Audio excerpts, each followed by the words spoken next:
guten Abend, danke fürs Kommen und fürs Zuschauen. Heute haben wir einen Gesprächsabend mit zwei ukrainischen Komponisten, Leonid Hrabovsky und Adrian Mocanu. Sie werden über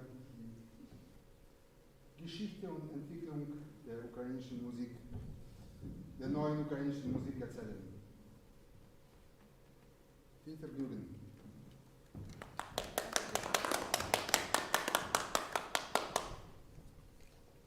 So, noch einmal. Meine Fräulein, Damen und Herren, Dankeschön über die Einladung zum Vortrag über die ukrainische Musik der letzten Epoche. Epoche von unserer Jugend, der 1960er zum 1970er Jahren.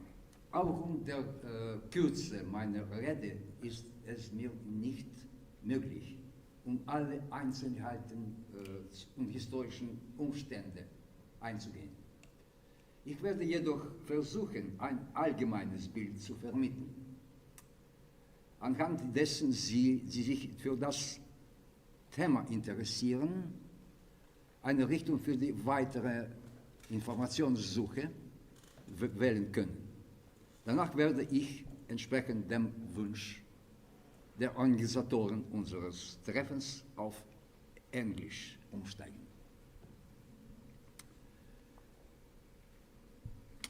I entered the composition class of Kiev Conservatory in 1954. My professors there were Levko Revutsky and Boris Latoshinsky, the founding fathers of Ukrainian symphony tradition. My background was very limited because I didn't have my systematic music education before, with my deep thanks to Parteigenossen Stalin and Hitler, who have ruined my childhood, for their war years coincided precisely with my early elementary school ones. In general, Soviet epoch years 1930, 40, 50 were those of most severe restrictions and sharp ideology dictates in the arts domain. Any traces of European 1908, 1925 modern and avant-garde in concert life, exhibitions, theater scenes, and so weiter were completely banished from life. Music theory, harmony, counterpoint, analysis, etc. teaching was limited exclusively to classic and romantic styles and examples. Between 1948 and 1957, 80% of music by composers considered as formalists, in first line Prokofiev and Shostakovich, was not present neither in concert life nor in radio broadcasts. And only in this year, 1957, the ban on these classics was lifted and they were canonized as saints at the same time. The Lenin prizes were awarded to them. The most vivid, colorful, and witty account of that deed season in music of USSR has been given in volume 5 of Oxford History of Music, penned by Richard Taruskin, in the chapter titled Zhdanovщина and Darmstadt. I highly recommend to you to read attentively this 5th volume of his history. The second reason why the year 1957 was to be considered as the year of great change, the launching of production of Soviet Union of the first long plays, 33-1. It was only 3 years later that it was started in America by RCA and other companies.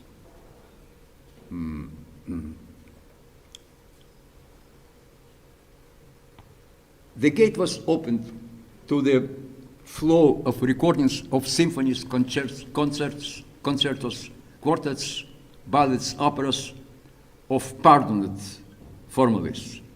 Then the turn had come even for Stravinsky, of course, for only his early ballets. Rite of Spring was heard much later, during the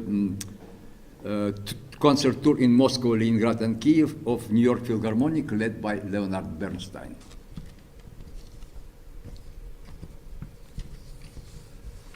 In 1956, in the lecture about Western music, I met the student of conducting class, Igor Blashkov. This man was predestined to play a key role in forming of our group of the students of composition from the class taught by Boris Lyatoshinsky, the leading author of symphonic music in Ukraine of 1955-1967. Our group includes Valentin Silvestrov, Vitaly Godzatsky, Volodymyr Huba, myself, later Osvaldas Balakauskas, and some people more loosely connected to us. We met regularly, discussed the new music just heard for the first time, especially in radio. I remember the September of 1959 when we gathered together a radio for listening to broadcast of a concert from Warsaw Autumn, where Webern's Concerto Opus 24 was performed. But of course, no recordings of advanced Western music were in this time available in USSR anywhere. Then Igor Blashkov decided to take the initiative in his own hands. He started corresponding with leading composers of that time, from obviously Stravinsky and Hindemith, descendants of Schoenberg, Berg, and Webern, Varese, and others, but also with musicologists like Pierre Suvchinsky and conductors like Robert Kraft, asking them for scores and recordings of their own and other music. He planned to perform as assistant conductor of Ukraine Philharmonic Orchestra. He was appointed to in 1959, immediately after his graduation from the Kiev Conservatory. And just thanks to that Blashkov's vigorous activity, it became possible for us to listen to the music and discover it for ourselves. Also, other contacts with visitors from West at that time took place. He brought along the score and recordings of String Quartet number 1 by Elliot Carter. It was a Polish musicologist, Bogdan Pilarski, who at that time was a student of Sorbonne University and also on stipend of French government.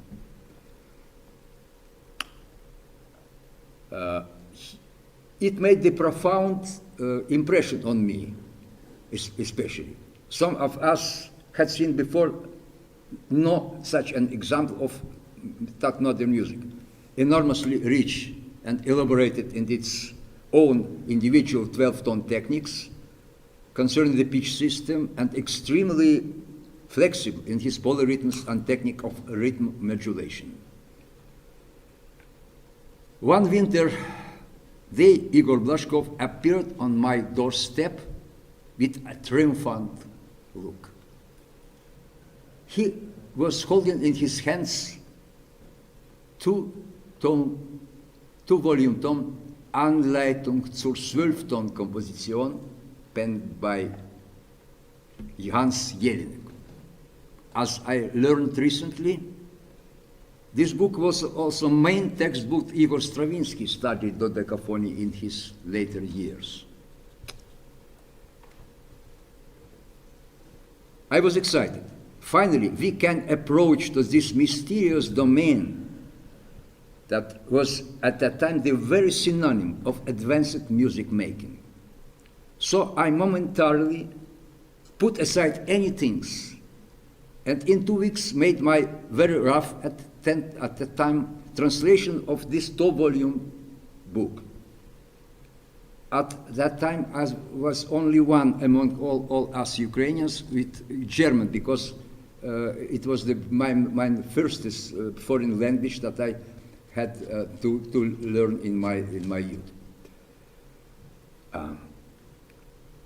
Much later, I did a fundamental revision of my translation, and now it is completely readable and understandable in sense of plain.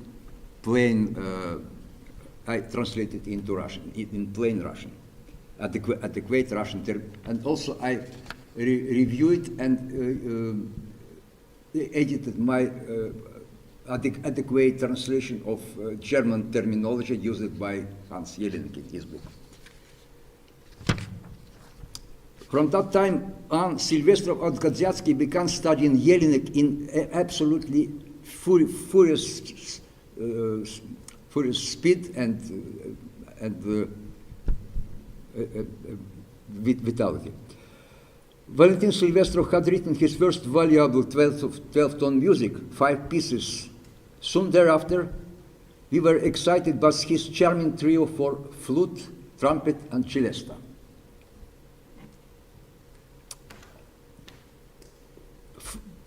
Followed his monody for piano and orchestra,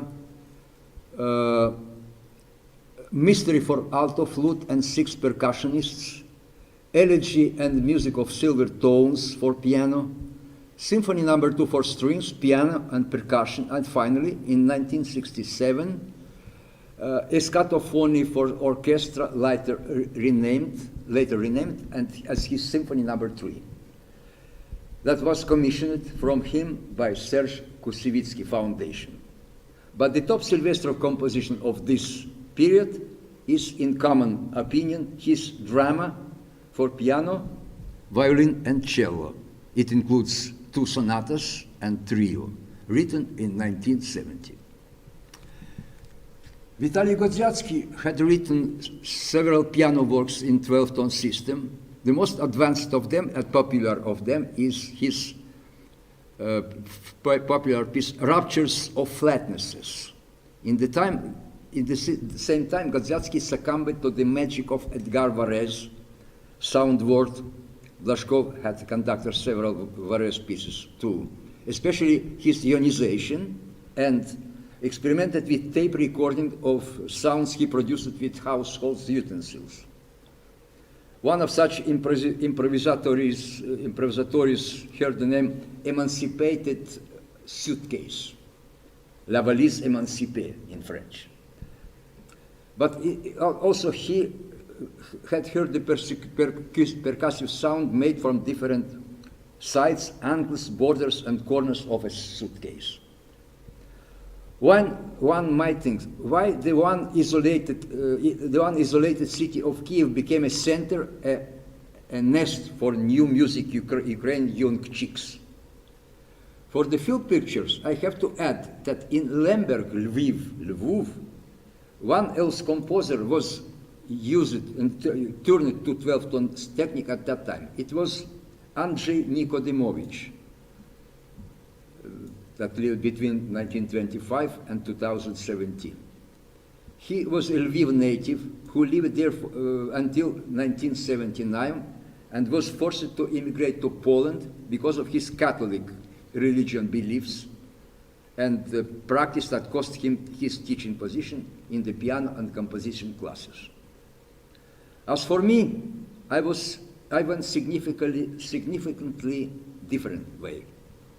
After composing in 1962 2 small piano cycles, 4 two-part inventions, and 5 character pieces, I got carried away with new horizons, namely Polish avant-garde of that time, Polish avant-garde ideas of new sonoristic period of music.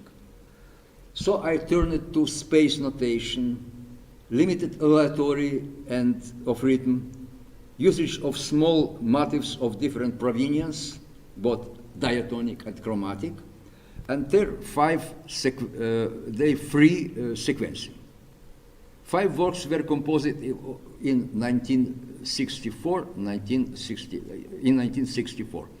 Trio for violin, double bass, and piano, microstructures for solo oboe, from Japanese haiku for tenor, flute, piccolo, bassoon and xylophone, pastels on verses by Ukrainian poet Pavlo Tychina, for mezzo-soprano, violin, viola, cello, and double bass, and constants for 4 pianos and 4 percussionists. But at the same time, the conception of a large work aroused in my mind. A friend came to my place one day and brought the Polish magazine Poezia, which translated into Polish fragments from the poem Amer by Nobel Prize laureate, French Prince of Poets at that time, Saint-Jean Perse. He said, if I were a composer, I undoubtedly had to compose something to this wonderful text, to this poetry. First, I could not react to those fragments. At the time, I wasn't yet accustomed to such advanced and unique kind of poetry as it was. But in a few months, I awakened amidst of a night with a vision of the music I was ready to compose to Perse texts.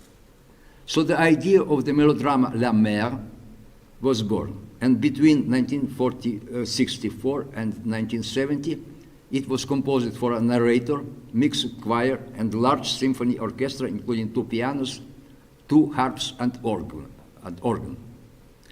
It is based on a specific 12-tone series built on pure fifths,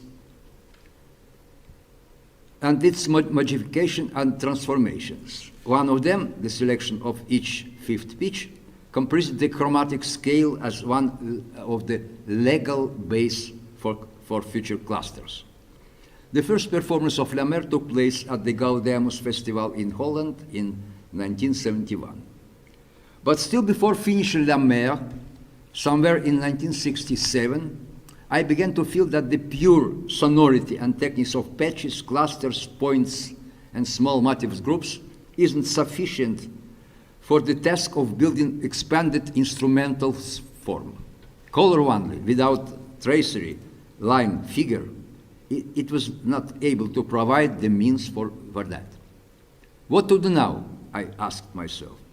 In that time, a solution came to me. I received from Poland the first issue of their later very popular periodic named Res Facta.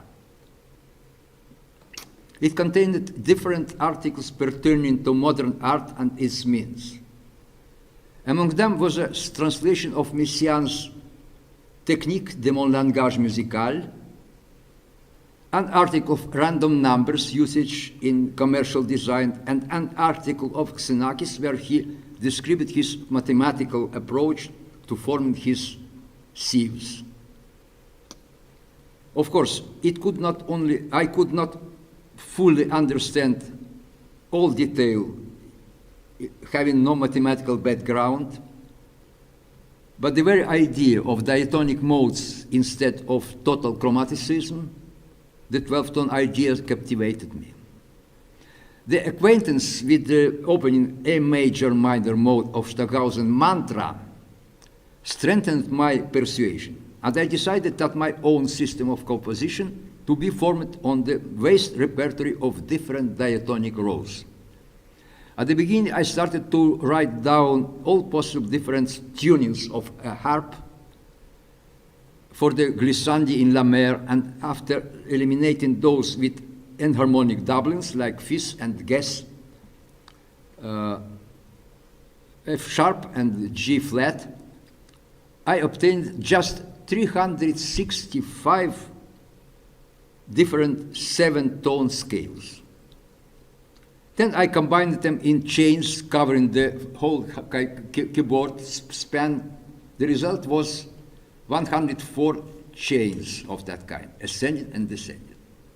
Making music by building a kind of mosaic, both vertical and horizontal, out of those scales, segments, further modifying them using inversions, retrogrades, and inversion retrogrades, shuffling the tones and using many other means of construction, etc., was my idea of that time. And first composition in my own techniques was the piano cycle of 3 homeomorphias, 1, 2, and 3. Immediately after completing La Mer in the summer 1970, I also had written Homeomorphy number 4 for a large symphony orchestra of a quadruple set, which is built on sound blocks of different density, from 2 to 49 tones and different duration. But it was only the pitch system. What to do about rhythms? And I started building from scratch all kinds of tuplets possible. Their huge group were considered. First, of tuplets with differently tied values together. Second, of tuplets containing syncopated values, pointed and shortened. And the third, of tuplets with some values broken in two, say some eighths broken in two or 3/16. In sum, I have built huge mass of tuplets, starting from triplets and deciplets. 2041 in total. The base of that primary group was the 16th. Later on in the computer epoch, I have enlarged this by adding of similar 2041 containing groups, transformed into eighths, quarters, and halves. The first usage of that full system vocabulary took place a bit later in my Concerto Misterioso for 9 instruments, first performed at Berliner Festwochen in 1986. The second was my piano piece, Für Elise, composed in 1988. So far, I jotted down the note numbers and written values and operation on them with checkered paper, pencil, and colored ball pens. These microscopic actions amounted to gigantic time spans needed to achieve my goals. So it was step by step that I realized, without the computerization of their minuscule, highly detailized parallel composing processes that Boguslav Schäfer named Layer's programs, I did it in Concerto Misterioso, I could not achieve the normal level of productivity. But this goal, as it turned out, became real only after emigrating to the United States in 1990. Because in the USSR, as everybody knows, computers were absolutely not accessible for a rank and file citizen. And this evolution path is the subject of my book, Technique of My Music Language, dedicated to the memory of Olivier Messiaen and Yannis Xenakis, that is now in preparation. In the same year, our colleague Osvaldas Balakauskas, I mentioned him at the beginning of my lecture, has been creating his own 12-tone system of composition. He later named it Dodecatonica. But my system and his own one are subject of special different discussions. So now you have a short account which were deeds and actions of our young composer group, named later by some journalists and musicologists, the Kiev avant-garde of 1960s, 1970s. Thank you for your attention. Now, Adrian must continue. Okay, so is it working? Okay, awesome. So, good evening, ladies and gentlemen. And I would, first of all, I would like to say a huge thank you for the organizers for making this event.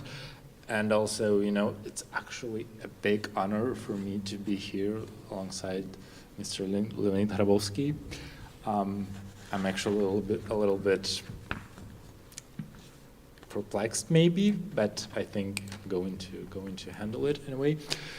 So I wanted to talk about some things. I want actually to make it kind of like an artist talk, and I want to talk about some things, you know, to make it look like a dialogue of generations, because, well, I was born in 1989, so which was actually, I think, 1 year before you immigrated to the United States, and I was just born there. So it's like a huge gap, a lot of time, and there have been a lot many Ukrainian composers working during that time.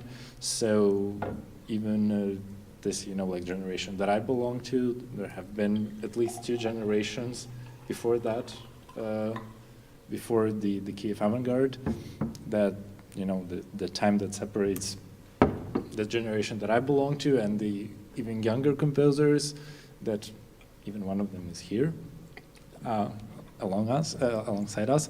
And I think this is a very, very great thing that during this festival, the public has actually the possibility to get to know Ukrainian music from various composers that belong to various generations, and there are a lot of concerts and a lot of works to discover and a lot of composers that it's really worth getting to know their works. But since I'm here, I can talk about things that I know best. This thing would be something that I did, on my own. So I could talk about some works of mine, and on this example, looking back at the time when, starting from today, maybe 10 years ago, I just entered the National Music Academy of Ukraine.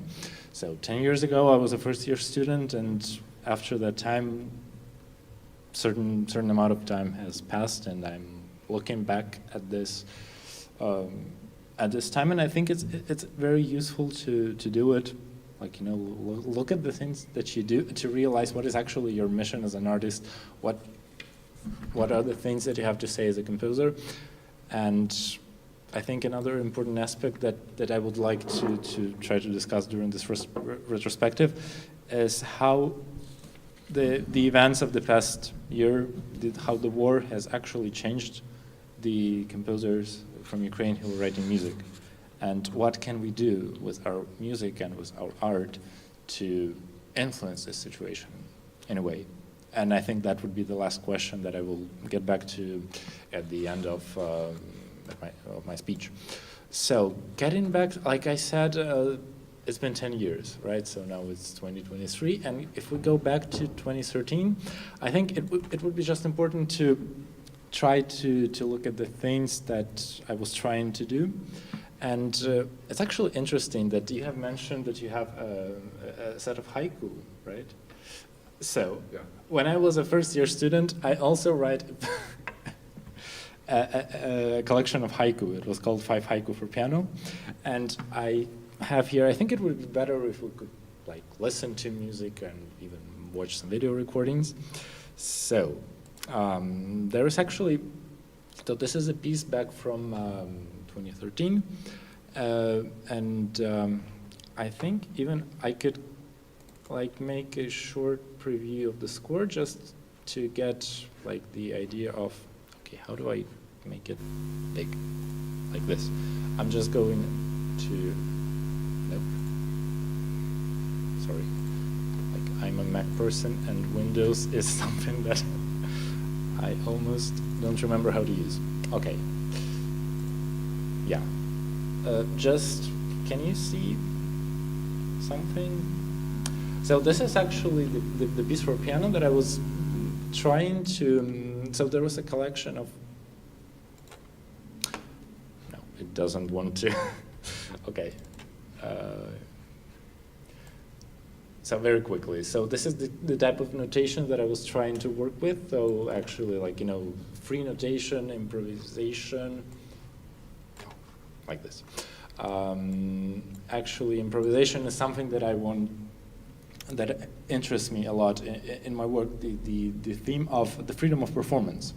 And how do you actually communicate with the performer?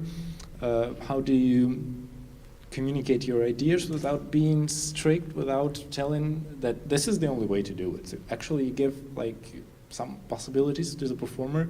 So you're saying, this is what I want, but you have this degree of freedom to transmit the spirit of what I want to do. Okay, so, nope. I'm just going to start the video. So this is actually a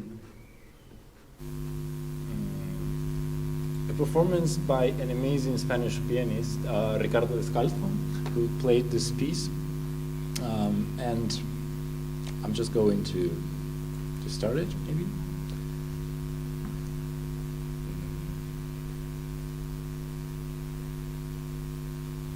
Is there sound? No, I don't hear anything. Just a moment.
And actually, so there are 5 pieces, and each of them was inspired by one, like a setting of Japanese poetry, like old Japanese poetry. And for example, this fragment that you have listened to, so it's inspired by the quotations that you can see on the screen. The idea of like a silent pond, frogs, water, or something like that. I was trying to work with these images. And this is something, for me, it was like a starting point. I was actually maybe like every young composer, you were trying to, well, first of all, get to know things and trying to find your language, to find your way of doing things. So of course I was limited to like the pitch and the way, the academical way of working with sound. And this is something that it took me it was a long process that I was trying to find this way to liberate the sound.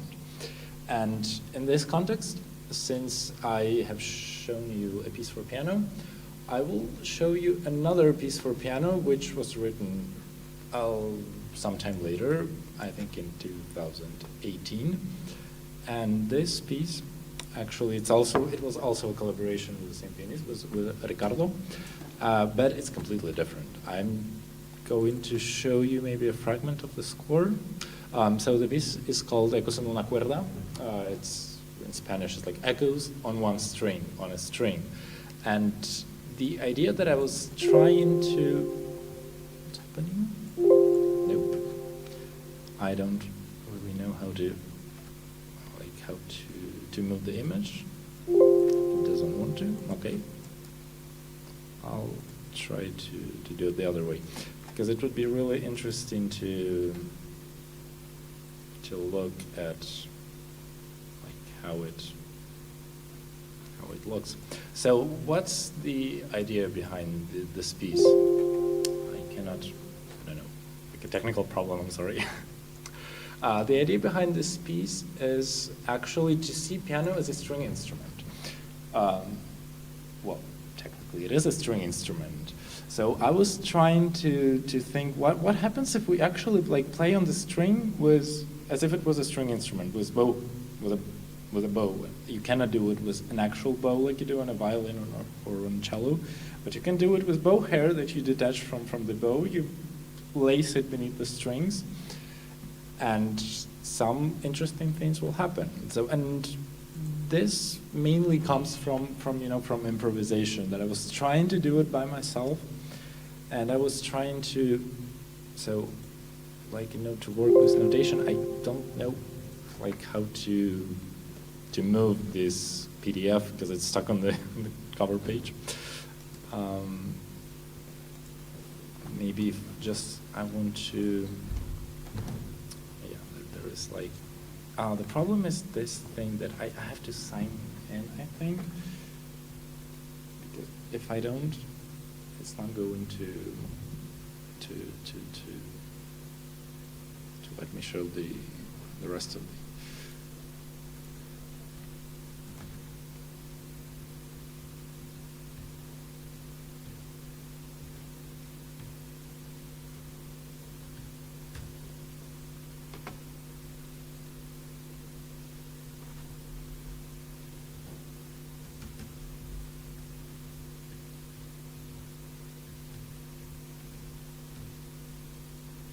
So something is happening.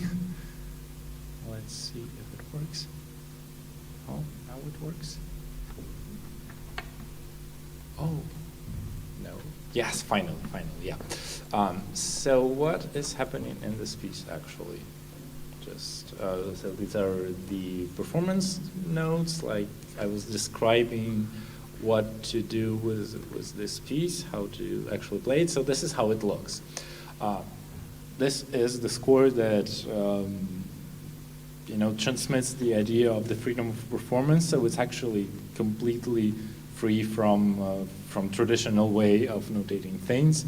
So there is like multi-parameter notation. You have like the strengths of bow pressure, the speed of bowing the string, then the angle by which you are holding both ends of the bow hair, and also other parameters, and each one of them is influencing the sounding result, and then these parameters actually become patterns that the performer can improvise with. So it's like limited aleatory, where you have a set of things that you can do them freely, but for the time that I am notating here, like so for example for 15 seconds, for 20 seconds, you are free to do the things that are written here, and in a way that you feel that it could work.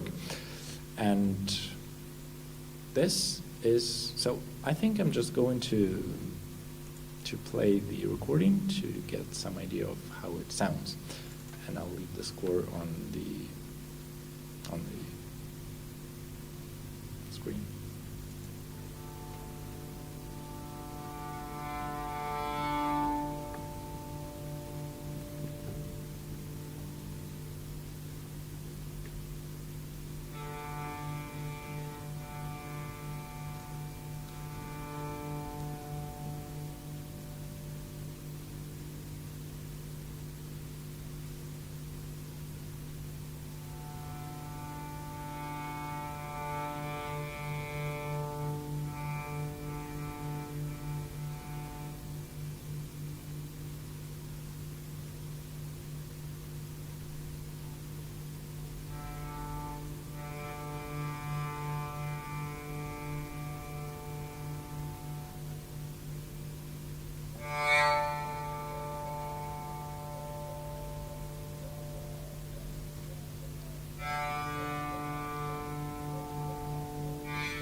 So this was the entire piece, and as you noticed, the entire musical material was just limited to one note. It was only D, and all the possibilities that you can get on a D, and different register, different timbral possibilities. Well, of course, timbre was the thing that I was most interested in, and all the overtones and harmonic possibilities and options that you can get from playing on the D strings, like in different registers. And I think also the important, an important thing is that in my music I'm trying to actually look at the, where I'm coming from and what it actually means, because Ukraine, it's like located in Eastern Europe, and it's like Europe, but it's also like a connection point that I'm trying to see as where East meets West, something like that. Actually, the influence from this piece, for example, I think it does have some kind of Eastern influence, and I was thinking, okay, how does it really, where it's coming from, because I, in Crimea, for example, it was a different, an Eastern culture that was also an integral part of Ukraine. So we are diverse in our way of living. And this, I think this is something that influences me in a way that I even don't realize and don't really understand how it works. But this is something that I think in the next piece that I'm going to show you, it's been even more obvious. The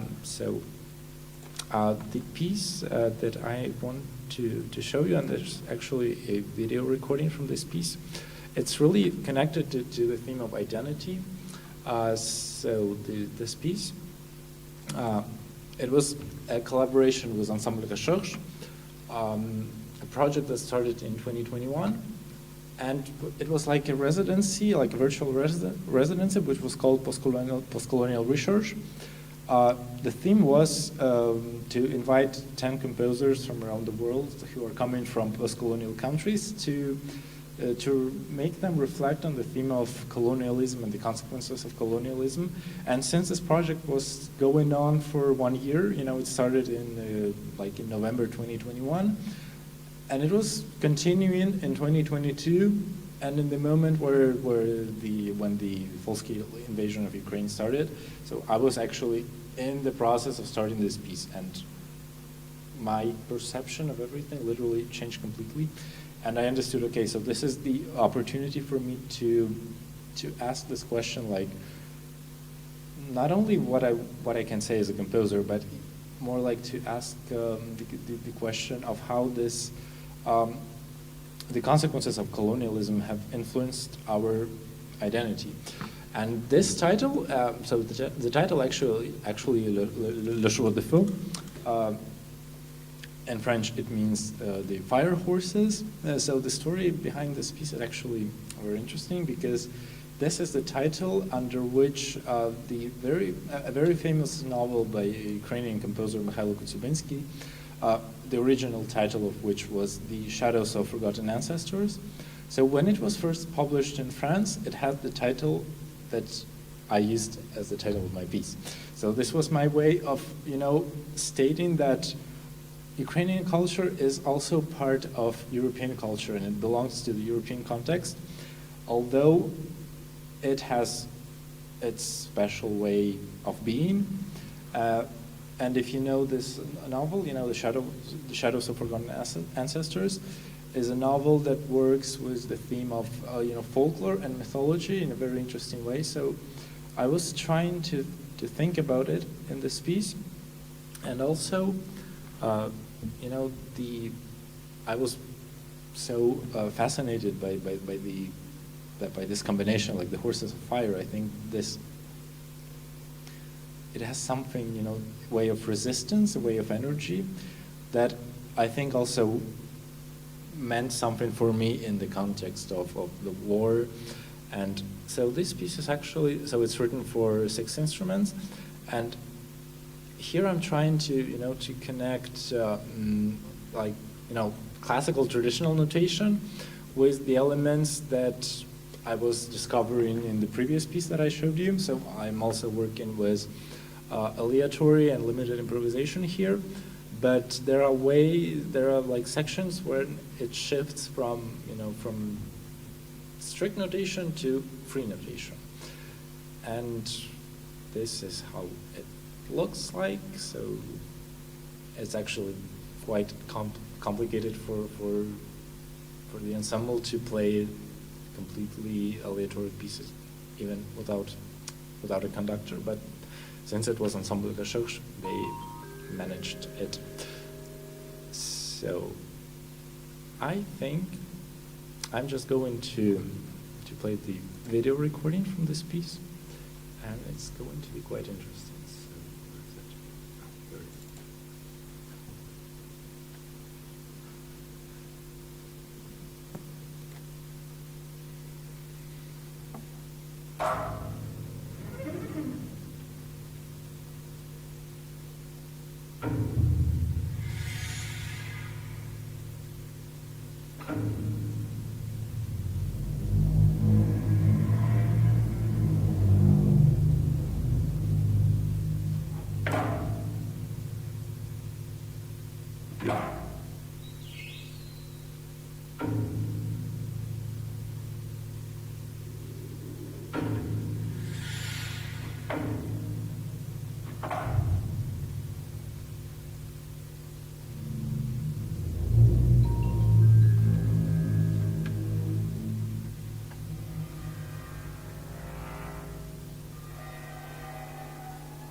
So this was the piece.